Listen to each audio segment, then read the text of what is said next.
Hi, Gareth. I know yesterday you spoke on Sky that you had managed to have a detailed conversation with Bunny Shaw after yesterday not being able to play. Have you had that conversation with her now?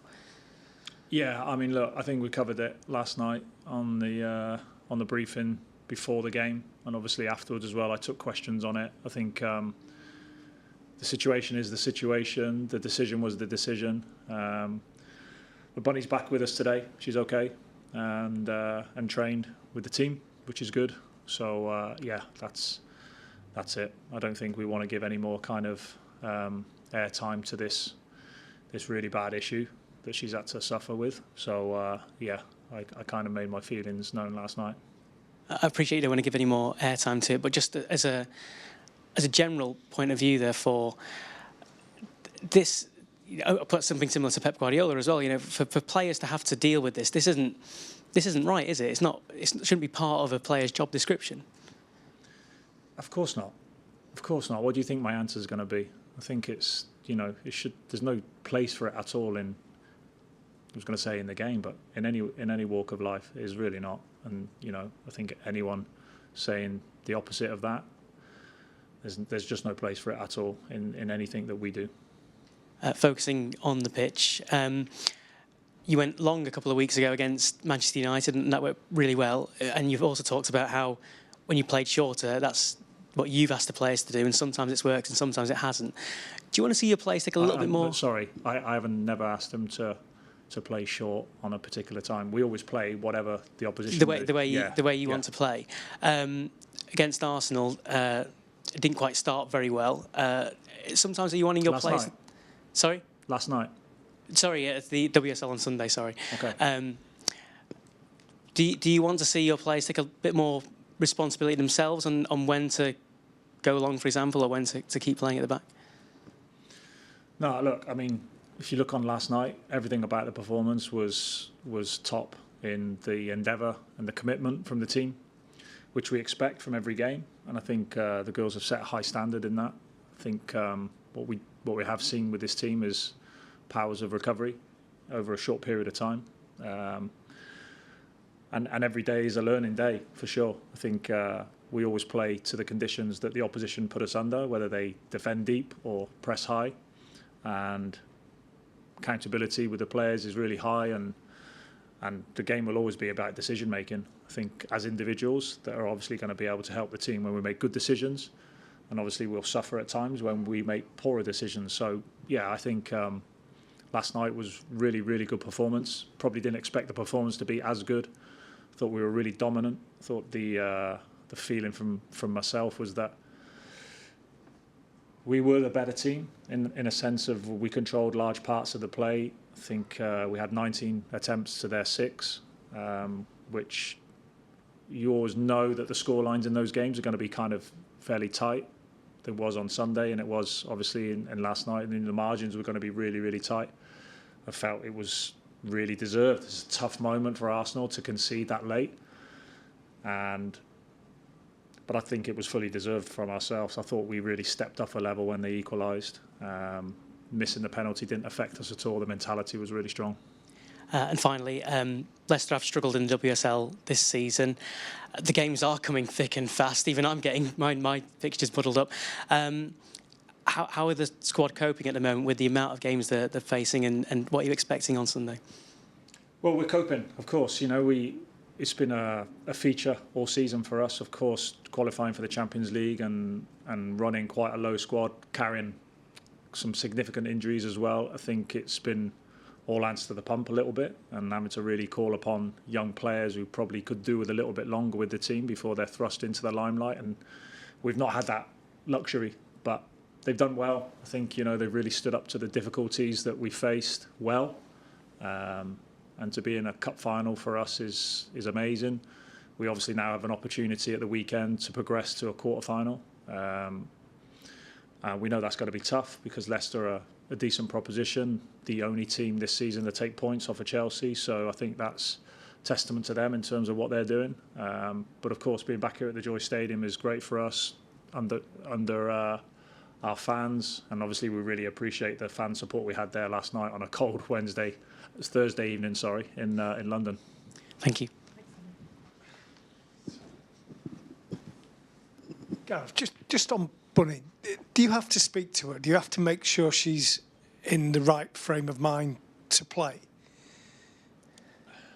Yeah, I've spoken to her.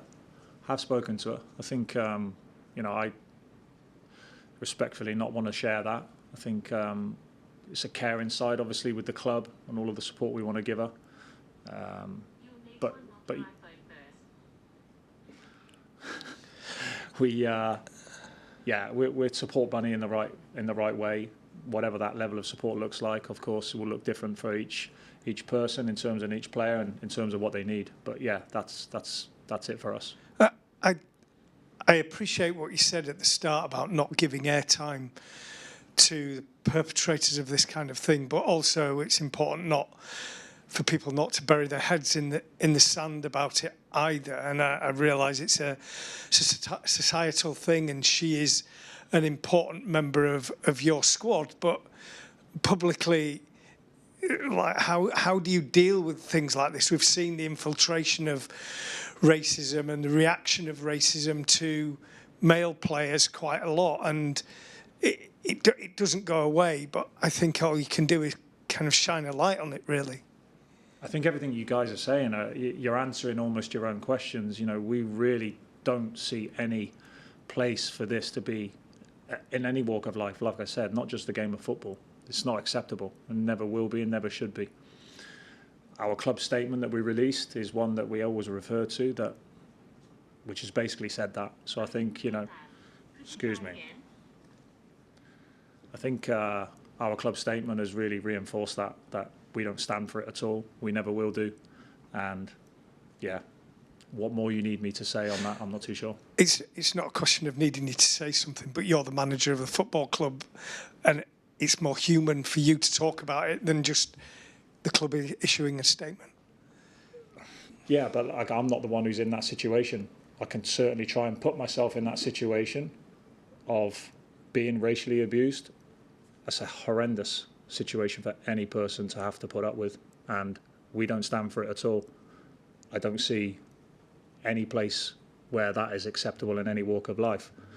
Unfortunately, at the moment, it seems that there is a platform for certain people to be able to come with those comments. How we deal with that, I really don't know. All I care about is obviously the players that I work with. We really care about Bunny Shaw in particular, and we really care about every single player that we have at this club. Thank you. We'll go to Zoom now, Tom.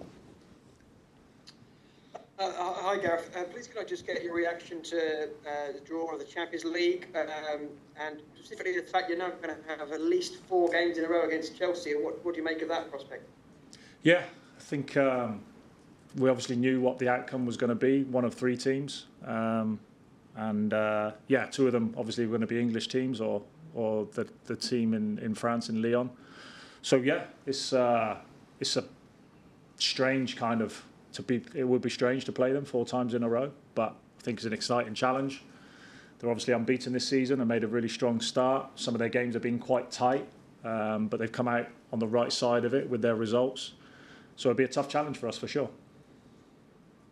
And just one on tomorrow, I was just curious, Sunday, forgive me. I was just curious how much inclination you have to give some of the younger players a start or some substantial minutes, perhaps Lily Murphy or Gracie. Like, is it that kind of game for you where there's a chance for youngsters to get a few more minutes? We'll have to see. It's a game we need to win. Every game between now and the end of the season is a game we have to win. We're in the kind of business end of the season now, where these cup competitions are coming in thick and fast, and we need to make sure that we are moving into the next round. We know how difficult that is, but in all of the competitions we are in, we have to do that. So I think we'll have to see on that note. Okay, thanks, Gareth. Cheers. Thanks, Tom. Dan, next. Hi, Gareth. Hope you're well. Congratulations for last night. Thank you. I just wonder how you feel the challenge of Leicester has kind of changed for this game compared to the side that you played and beat 4-0, back in December.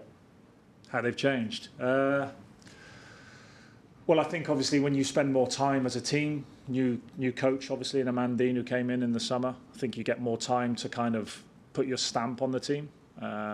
and we're really kind of aware of how they performed, the results they've had recently, and obviously when you continually work together, you would like to think that things start to improve and you start to see kind of, like I say, the stamp that Amandine has put down in the team. So as to whether there's any kind of correlation with that game, I think I remember our performance being very, very good. But of course, it looks slightly different to what we had back then. I think obviously Alex played in that game. Alana Kennedy came on into the game in that game as well. So, yeah, I think for us, it's a FA Cup opportunity to get into the quarterfinals. Both teams will really want to do that. Leicester did quite well in this competition last season. So I think, we need to be really on the front foot from minute one, similar to the way we were last night. Really grab a hold of the game. And really try to stamp our authority early on. I just want to ask about Aemu Oyama. I hope I've said that right. How is she kind of integrated into life in England and into the City squad? Yeah, she's doing really well. I think obviously the Japanese additions that we already have allowed her to probably settle a lot quicker than probably what it would look like. I think it's always really difficult when players come from another environment.